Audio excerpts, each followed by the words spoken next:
So the Geek Speak show, walking the exhibit floor at Silicon Valley Comic-Con, and here, something really, really cool. It's one of those VR projects. With us is Daniel. How you doing, Daniel? Good. How you doing? So talk about it. What is the project? Sure. So we are showing a virtual reality experience that we made with Buzz Aldrin. It's basically his plan as to how he views people will get from Earth to Mars, and it's called the Cycling Pathways to Mars. And a cycler is the vehicle that we, along with Buzz's team, modeled out in true 3D and made it with a gaming engine that you can see behind me. Yeah, and we'll show you guys that in just a little bit. It looks pretty cool, actually. But why did you guys decide to go with a VR project rather than just a regular, like a film or TV show? So, I think once people see it, and hopefully the people who have seen it, it's such a great visual tool, especially when it comes to communicating ideas. And you can have so much fun these days with animation and VFX. When we first started this project, we were sent a lot of scientific, like a lot of research and graphs and so forth. And it was, I think, if you're not sort of like an astrophysicist or know a ton about science, they're very hard theories to understand. So we worked with him to sort of simplify the idea to where you can really, understand the pathways and orbit. And I think it helps just to see it and experience it with him as he leads you through it. Yeah, now as a producer for you, what would you say was the toughest part of the whole project?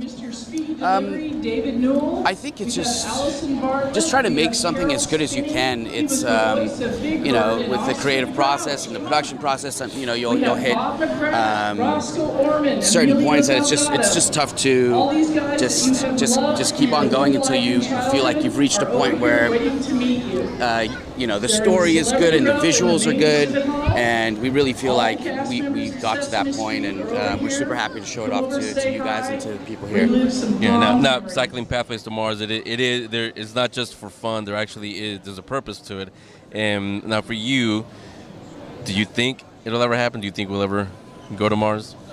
I definitely think so. There are, both the private sector and the public sector are the level of research and time and effort going towards this cause, and the unity it provides just on a global scale is truly amazing. And I definitely think so. So I guess it's just a matter of time when it will happen, and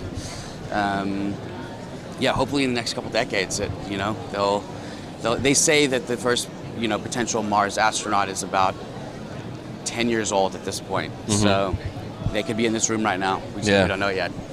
Yeah, and you guys have been showing it to people here. So what's been the reaction to the people from Silicon Valley Comic-Con?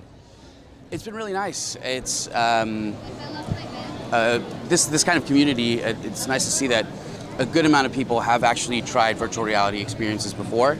And at the end of the day, we think it's someone's theory, but we think it's like one of the coolest science lessons you could get. And from any age, it's been super positive, and people have enjoyed it and have really talked about how they actually understand his idea and are excited to see what happens from it. Yeah, and at this point, do you guys have it available publicly, or how can people see it? Sure. So it's available on Steam and Viveport if you have an HTC Vive, and we're going to be releasing it soon on Oculus, on the Oculus store. Okay, and is there a website or anything where they can get more information? Yeah, if you just look on this, it's on Viveport or on Steam. Just type in Buzz Aldrin and Cycling Pathways to Mars should come up. Should be all there for you guys. Okay, thanks again, Daniel. Yeah, thanks so much.